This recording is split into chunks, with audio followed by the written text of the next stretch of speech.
함께 따라하겠습니다. 네가 나를 사랑하느냐. 나를 사랑하느냐. 예수님께서 십자가에 달려 죽으시고 부활하신 이 십자가의 사건 이후의 제자들의 모습은 혼란스러움 그 자체였습니다. 모든 제자들이 예수님 십자가 달려 돌아가실 때 다 도망갔지요. 수제자였던 베드로마저 예수님을 3번이나 모른다고 부인을 합니다. 3년이나 예수님과 함께했던 시간들을 다시 한번 되짚어보면 제자들, 당사자들이나 성경을 읽는 우리들에게나 당혹스럽고 또 마음이 불편한 참 충격적인 일이 아닐 수 없습니다. 그런데요, 부활하신 예수님이 그러한 제자들에게 직접 다시 찾아오십니다. 그들에게 찾아와서 몸소 자신의 모습을 보여주시고 그러면서 부활을 확인시키고 믿음을 새롭게 변화시켜 주시죠. 이것은 믿음이 연약한 제자들을 잘잘못을 따지지 않고 끝까지 포기하지 않는 예수님의 사랑을 잘 보여줍니다. 오늘 이야기가 대표적인 이야기입니다. 부활하신 예수님이 제자들에게 3번째 나타나신 이야기예요. 어부의 본업으로 돌아간 제자들의 삶의 현장에 나타나서 아침 밥상을 차려주십니다. 우리 그것을 받아드는 제자들로서는 몸둘 바를 모르는 그런 상황이었겠죠. 특히 베드로에게 아주 부담스러운 질문을 하십니다. 네가 나를 사랑하느냐. 예수님과의 사랑의 Q&A를 통해서 베드로는 부활하신 예수님의 제자로 온전하게 다시 태어나게 됩니다. 디베랴 호수에서 베드로에게 일어났던 이 첫사랑의 회복, 그리고 온전한 사랑의 회복이 오늘 말씀 가운데 함께 듣는 우리 모두에게 동일하게 일어날 수 있기를 간절히 바랍니다. 오늘 이야기의 앞뒤 배경의 내용을 살펴보면 다음과 같습니다. 얼마 전에 제자들이 한자리에 모였을 때 예수님이 오셔서 자신의 모습을 보여주십니다. 여러분, 도마 이야기가 바로 여기에 나오죠. 도마가 없을 때 방문했다가 다시 오시잖아요. 제자들은 그렇게 예수님을 만나면서 너무나 충격적이면서도 너무나 기뻤습니다. 하지만 그들은요, 지금 이 예수 그리스도의 십자가 부활 사건 이후에 무엇을 어떻게 해야 될지, 구체적으로 어떻게 해야 될지 알 수가 없었습니다. 그래서 결국 그들은 예전에 하던 본업으로 돌아가게 되지요. 그것이 오늘 21장의 3절 말씀입니다. 제가 읽어보겠습니다. 시몬 베드로가 나는 물고기 잡으러 가노라 하니 그들이 우리도 함께 가겠다 하고 나가서 배에 올랐으나 그날 밤에 아무것도 잡지 못하였더니 다시 돌아가서 고기를 잡는데 아무것도 못 잡는 거예요. 그런데 그때 아무것도 못 잡을 때 한 50간쯤, 그러니까 한 90m 정도 떨어지는데 멀리서 소리가 들리는 거예요. 고기가 있느냐? 그물을 오른쪽에 던져보아라. 이렇게 소리가 들리는 것입니다. 그 말대로 그대로 하니까 그물이 찢어지게 잡히는 거예요. 여러분, 지금 직감적으로 제자들은 이상하다. 그리고 예전에 제자들을 불렀던 그 장면이 그대로 생각나기 시작합니다. 누가복음 5장을 보면 예수님이 제자들을 처음 부르실 때 하신 그 기적, 깊은 데에 가서 그물을 던져라. 이 모습과 완전히 흡사한 모습의 똑같은 장면을 연출하고 계시는 거죠. 예수님을 알아차린 베드로는요, 앞뒤 돌아보지 않고 거기서 첨벙첨벙 물에 뛰어내려서 예수님께로 다가오게 됩니다. 그렇게 부활하신 예수님과 함께하는 역사적인 아침 식사는 그렇게 시작되었습니다. 예수님은 숯불을 피워놓고 잡은 물고기를 좀 가져오라 라고 말씀하십니다. 아침밥 먹자. 숯불을 피워놓고 기다리고 계셨어요. 그런데 그 순간 베드로는 망치로 머리를 크게 한 대 꽝 하고 얻어맞은 기분이었습니다. 왜 그랬을까요? 숯불을 보는 순간 가슴이 멎는 것 같았어요. 불과 며칠 전에 숯불 앞에서 예수님을 모른다고 3번이나 부인을 했었거든요. 그 모습이 떠올랐기 때문에 그렇습니다. 성경은요, 예수님이 그 신문 받던 장면, 대제사장의 뜰에 있었던 그 숯불, 요한복음 18장 18절에 그 숯불이라는 안드라키안이라는 단어를 그대로 똑같이 여기에서도 사용하고 있습니다. 이 말은요, 예수님께서 의도적으로 이 상황을 지금 연출하고 계셨다라는 말씀이라는 말씀입니다. 그 숯불 앞에서 예수님을 부인했던 그 순간은 베드로에게 있어서는요, 인생에서 지워버리고 싶은 순간이요, 아무리 생각해도 죄송하고 부끄럽고 죄책감으로 가득한 순간이었습니다. 예수님은 베드로의 그러한 해결될 수 없는, 해결하지 못한 그런 영적인 트라우마를 잘 아시고 의도적으로 그것을 끄집어내기 위해서, 그리고 회복시키기 위해서 지금 찾아오셨다라는 말씀입니다. 그렇습니다. 우리 예수님은 당신과의 그 사랑의 관계를, 깨어졌던 그 사랑의 관계를 온전히 회복시키는 일에 가장 큰 관심을 가지고 계십니다. 그러면서 오늘도 찾아오고 계시죠. 나를 향한 너의 사랑이 혹시 끊어져 있지는 않느냐? 그 사랑의 관계가 서먹해 있지는 않느냐? 오늘 우리가 은혜 받은 자녀로 이 자리에 나올 수 있는 이유도 우리의 더러운 죄를 참아주시고 덮어주시고 믿어주시고 정결케 해주시고 회복시켜 주시는 하나님의 은혜가 있기 때문에 가능한 거 아니겠습니까? 오늘 네가 나를 사랑하느냐라고 물으시는 주님의 질문을 우리 모두가 각각 개인적으로 다 받으시기를 간절히 바랍니다. 네가 나를 사랑하느냐? 혹시 예수님을 향한 우리의 마음이 굳어지고 식어지진 않았는지 다시 한번 돌아보면서 주님을 향한 그 첫사랑의 뜨거운 감격과 사랑의 고백이 온전히 회복될 수 있기를 주님의 이름으로 축원드립니다. 함께 따라하겠습니다. 네가 이 사람들보다 나를 더 사랑하느냐? 내가 이 사람들보다 나를 더 사랑하느냐? 숯불 앞에서 조반을 먹은 후에 예수님께서 이제부터 본격적으로 말씀을 거십니다. 물어보시죠. 우리 15절 말씀, 우리 밑줄 친 부분만 우리 함께 읽겠습니다. 요한의 아들 시몬아, 내가 이 사람들보다 나를 더 사랑하느냐? 주님, 그러하나이다.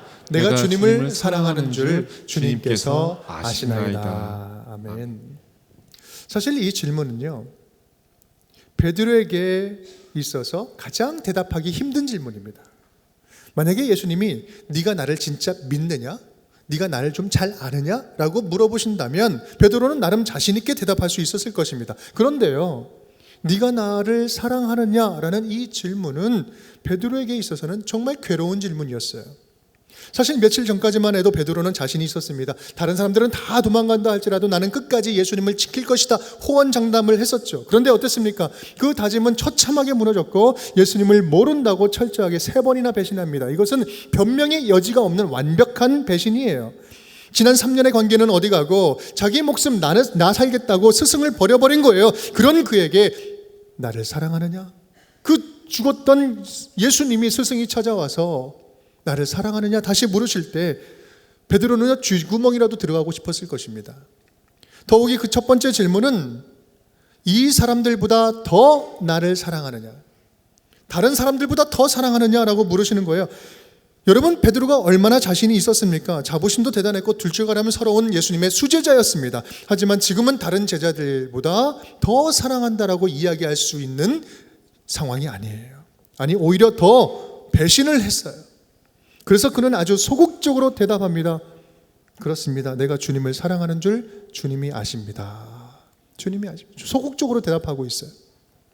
주님을 여전히 사랑하는 건 분명하지만 예전처럼 누구보다도 나는 주님을 사랑합니다. 자신 있게 대답할 자격이 없었던 것이죠. 이 예수님의 질문은 그런 베드로의 착잡한 마음을 관통하고 있었습니다. 예수님께서는 다 아셨던 거예요. 우리들의 사랑이 주님을 향한 사람이 얼마나 변덕스러운지, 얼마나 쉽게 뜨거워졌다가도 얼마나 쉽게 사라져버리는지 예수님은 잘 아셨던 거예요. 그렇습니다. 주님을 향한 우리의 사랑은 순간 불타오르는 감정, 열정만으로 완성되지 않습니다. 얼마나 예전에 활활 불타올랐는지, 얼마나 오랫동안 사랑했느냐는 중요하지 않아요. 중요한 것은 네가 얼마나 나를 향한 네 사랑, 나를 향한 네 사랑이 얼마나 진실되느냐, 그리고 이 사랑이 변질되지 아니하고 지금도 변함없이 오늘도 변함없이 나를 사랑하고 있느냐, 나를 사랑하고 있느냐. 오늘 예수님의 질문은 우리의 예수님을 향한 그 사랑의 실체를 물어보는 질문인 것입니다. 너는 지금 나를 어떻게 사랑하느냐? 어떤 사랑으로, 어떤 사랑의 질로 나를 사랑하고 있느냐? 기분 좋을 때는 하늘 높은 줄 모르고 흥분하고 무엇인지 다 할 것처럼 이야기하다가 마음이 힘들어지면 동굴 깊은 곳으로 들어가서 좀처럼 헤어나오지 못하는 그런 감정적인 사랑은 아니었느냐? 네 감정에 충실했던 사랑은 아니었느냐?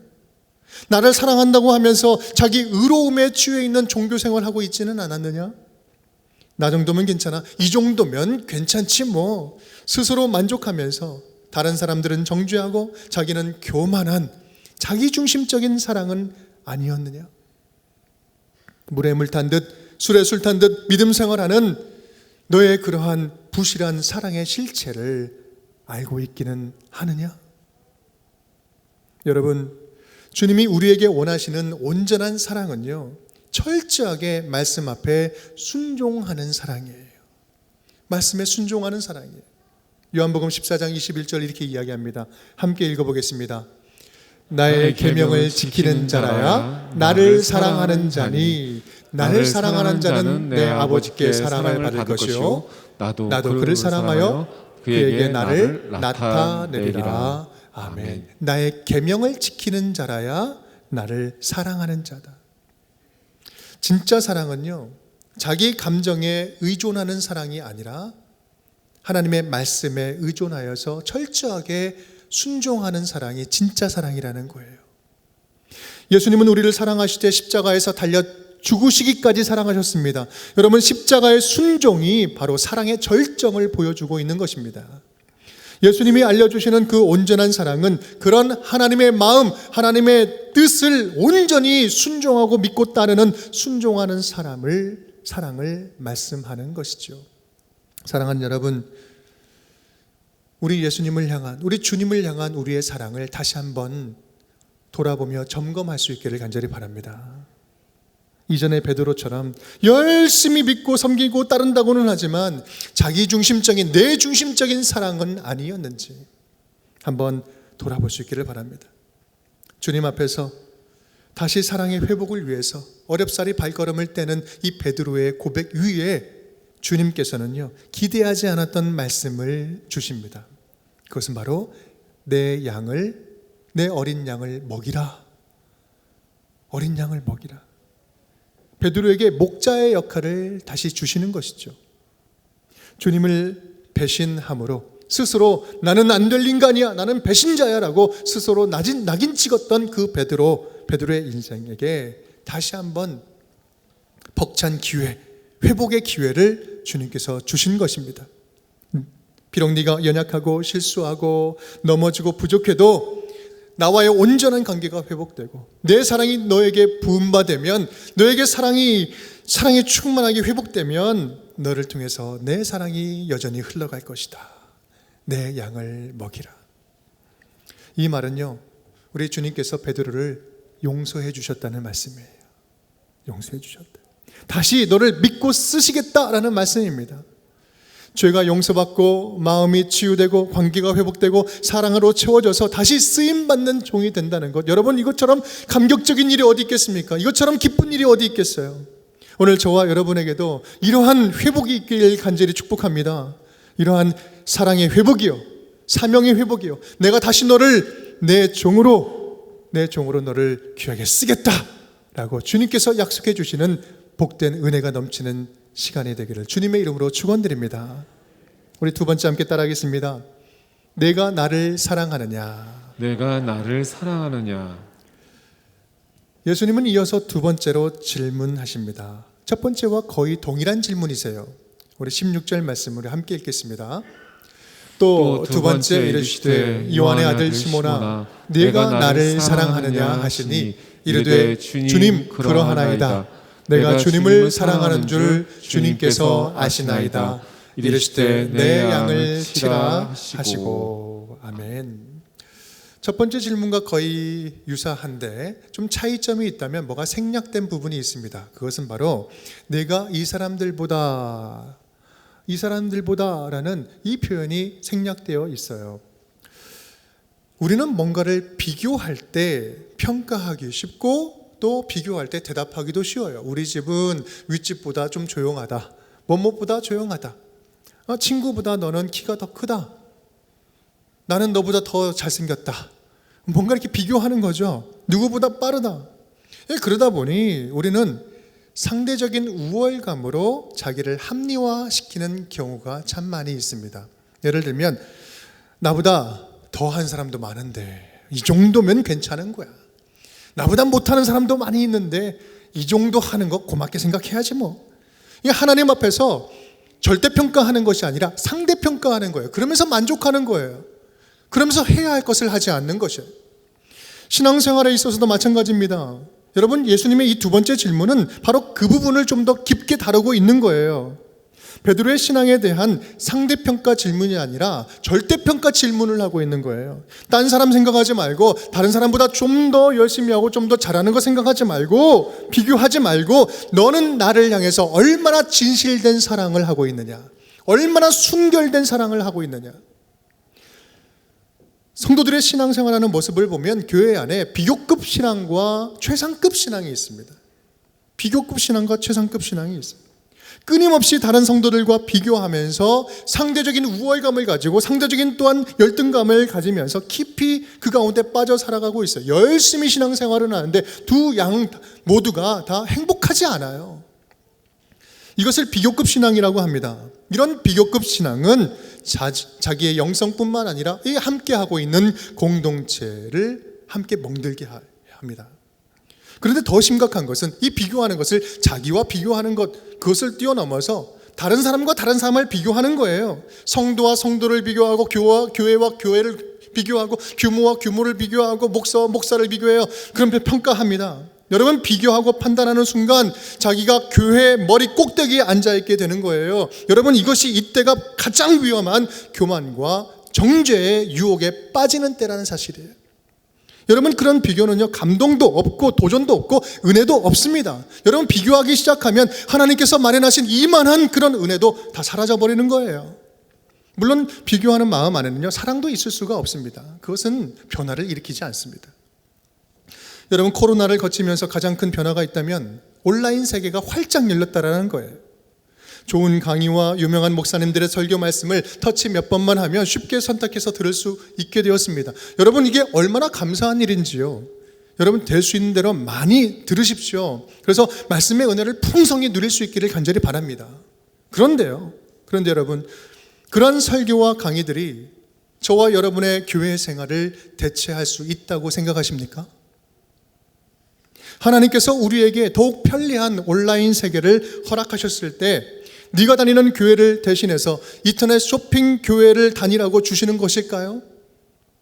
내 편의대로 선택하고 그것으로 만족하고 비교하면서 즐기라고 우리에게 온라인 예배를 열어주신 걸까요? 아니요, 절대 그럴 수 없습니다. 여러분, 온라인을 통하여서 다양하고 유명하고 은혜로운 설교들을 접하면서 내가 속한 공동체 예배를 대체하고 설교들을 비교 대상으로 여긴다면 그것은 치명적인 사단의 유혹에 넘어가는 것입니다. 교회에 대해서 아주 기초적인 ABCD도 모르는 거예요. 거기 다시 배우기 시작해야 돼요. 교회는 단지 설교를 듣는 것이 아닙니다. 예배는 단지 좋은 말씀 듣는 시간이 아니에요. 하나님이 우리를 공동체에 보내주셔서 서로 섬기게 하고 서로 사랑하게 하고 서로 배우게 하시고 영적인 책임을 함께 주고받게 하시면서 함께 하나님의 나라를 세워가라. 이 공동체를 통해서 하나님 나라를 세워가겠다는 하나님의 사명이 있는 곳이 교회입니다. 그 공동체 안에 소속된 자들에게 주시는 하나님의 말씀, 레마의 말씀, 살아있는 함께 적용하고 세워가야 할 하나님의 말씀이 주일날 함께 듣는 이 주일 설교 말씀인 거예요. 여러분, 물론 예배도 설교도 다른 모든 것들도 비교할 수 있습니다. 비교될 수 있어요.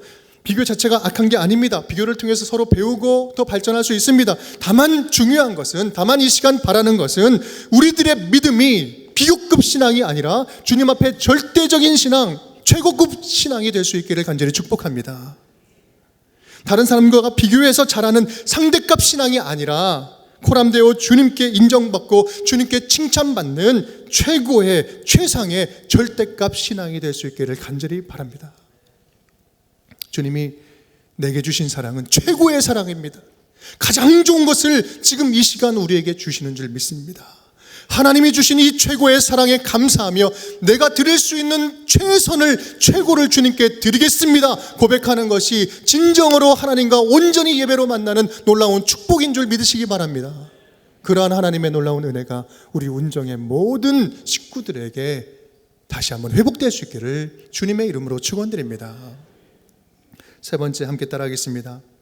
새롭게 다시 나를 따르라. 새롭게 다시 나를 따르라. 예수님은 마지막 세 번째로 물으십니다. 우리 17절 말씀 우리 함께 읽겠습니다. 세 번째 이르시되 요한의 아들 시몬아 네가 나를 사랑하느냐 하시니 주께서 세 번째 네가 나를 사랑하느냐 하시므로 베드로가 근심하여 이르되 주님 모든 것을 아시오매 내가 주님을 사랑하는 줄을 주님께서 아시나이다. 예수께서 이르시되 내 양을 먹이라. 아멘. 내용상으로 보면 네가 나를 사랑하느냐 물으시는 질문 내용은 똑같습니다. 어찌 보면 예수님은 이 두 번째 질문으로 아직 만족스럽지 못했던 것 같습니다. 예수님이 보실 때 베드로는 아직 문제가 해결되지 않았어요. 베드로도 세 번째 질문을 받을 때 예수님의 숨은 의도를 깨달았을 것입니다. 정말 감추고 싶었던 일, 예수님만 모른 척 해주면 아무에게도 들키지 않을 그 일, 평생 죽을 때까지 누구에게도 숨기고 싶은 그 일, 예수님을 세 번 완강하게 부인했던 자신의 부끄러운 과거를 끄집어내기를 원하신다는 것을 베드로는 이제야 비로소 깨달았을 것입니다. 베드로의 반응을 보면 알 수 있죠. 17절 우리 중반절 말씀인데요.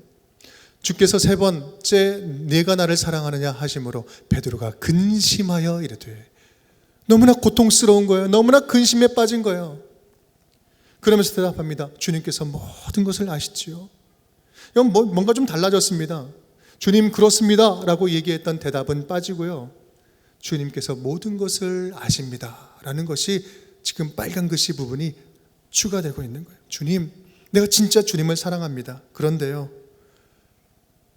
너무 부끄러워요. 주님 아시잖아요. 더 이상 말을 못 꺼내는 거예요. 주님 아시잖아요. 이전보다는 훨씬 힘이 빠진 사랑의 고백입니다. 이 모든 것, 여기 이 말 안에는요, 참 많은 감정과 고백이 담겨져 있어요. 주님, 내 사랑은 정말 어리석고 작은 사랑입니다. 내 사랑은, 내 안에 있는 사랑은 쉽게 상처받고 쉽게 포기하는 사랑이고, 원수는커녕 이웃도 가족도 나 자신 스스로도 온전히 사랑하지 못하는 바보 같은 사랑이에요. 못난 사랑입니다. 나 살자고 주님을 배신한 그 수치스러운 모습, 부끄러운 모습, 주님은 다 아시잖아요.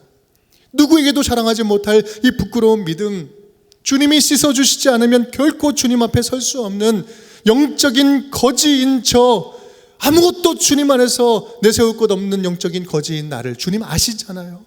그러니 이제부터는 주님이 베풀어 주시는 사랑의 힘으로만 살겠습니다. 내 의로, 내 의지로, 내 사랑으로 살아가려고 하는 것이 아니라 주님께서 베풀어 주신 그 용서의 힘으로만 살겠습니다. 은혜의 사랑으로만 살겠습니다. 그렇습니다. 예수님은 네가 사랑하느냐라는 이 세 번의 반복되는 질문을 통해서 베드로로 하여금 세 번의 사랑 고백을 끄집어내시는 거예요. 그러면서 세 번의 그 상처를 완전히 말끔하게 씻어 없애주시는 것이죠. 참된 십자가의 사랑, 용서의 사랑, 부활의 사랑으로 베드로의 그런 고통의 환부를 씻어주신 것입니다. 그렇게 수치의 쓴뿌리를 뽑아주신 거예요. 이제 새로운 사랑을 덧입혀서 새 출발하자. 이제 다시 새 출발하자라고 말씀을 하시는 거예요. 사랑하는 여러분, 주님은 우리로 하여금 이 시간 다시 한번 주님을 향한 우리의 사랑을 점검하기를 원하세요. 내가 정말 주님을 사랑했나?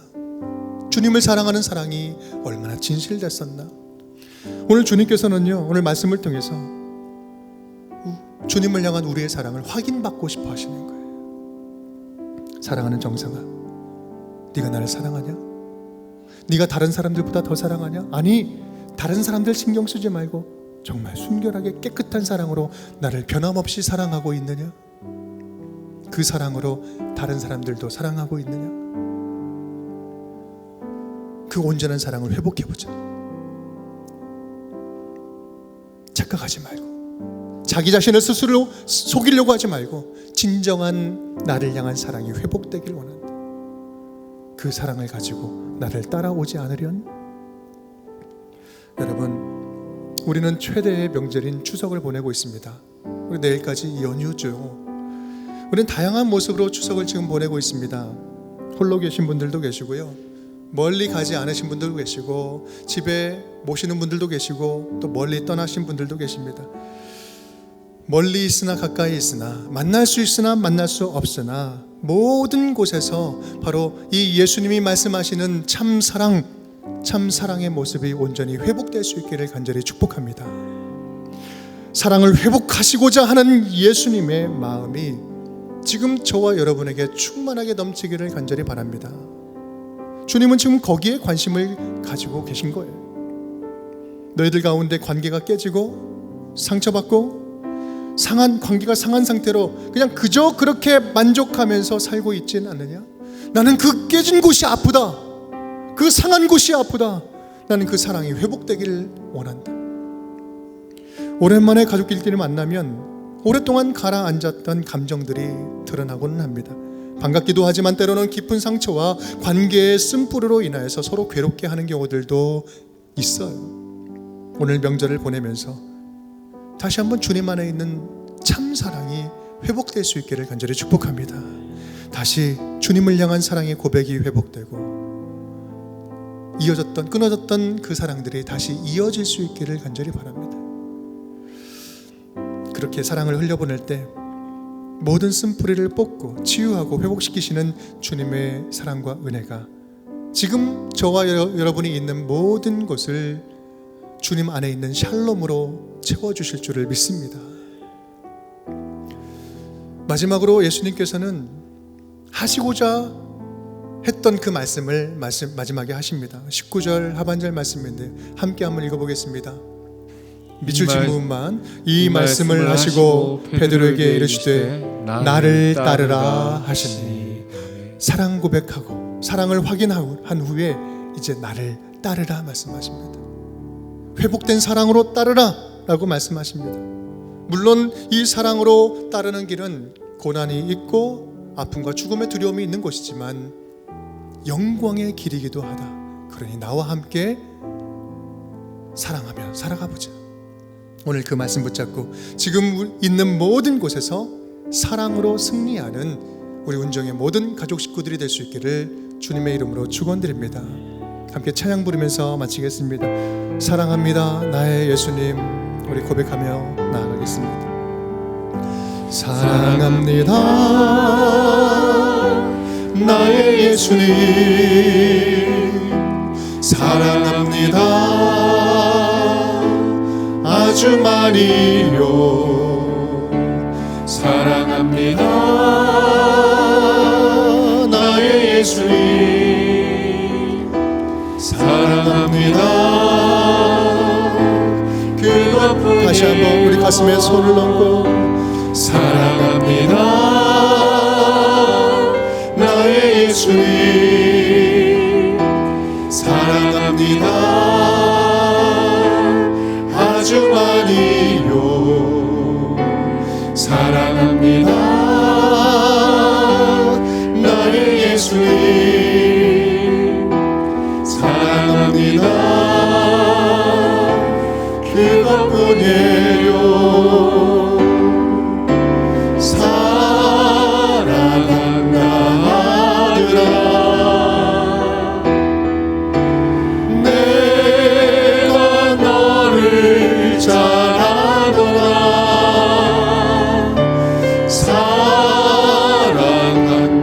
하더라 내게 축복 더 사랑한다 내 딸아. 사랑한다 내 딸아. 내가 너를 잘 아노라. 사랑한다 내 딸아.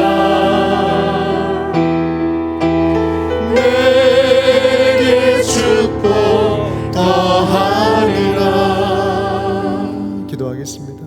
사랑의 주님 감사드립니다. 오늘 베드로에게 찾아와서 내가 나를 사랑하느냐 3번 질문하신 그 질문을 가슴에 새기며 다시 한번 주님과 서먹해지고 끊어졌던 그러한 사랑을 회복하기를 원합니다. 주님 베풀어 주신 그 사랑에 감격하며 최고의 사랑으로 반응하는 주의 자녀들이 되게 하여 주시옵소서. 우리 가운데 상한 감정들, 깨어진 관계들이 있다면 그 사랑으로 다시 한번 승리하는 주의 자녀들이 다 되게 하여 주옵소서. 예수 그리스도 이름으로 축복하며 기도드리옵나이다. 아멘.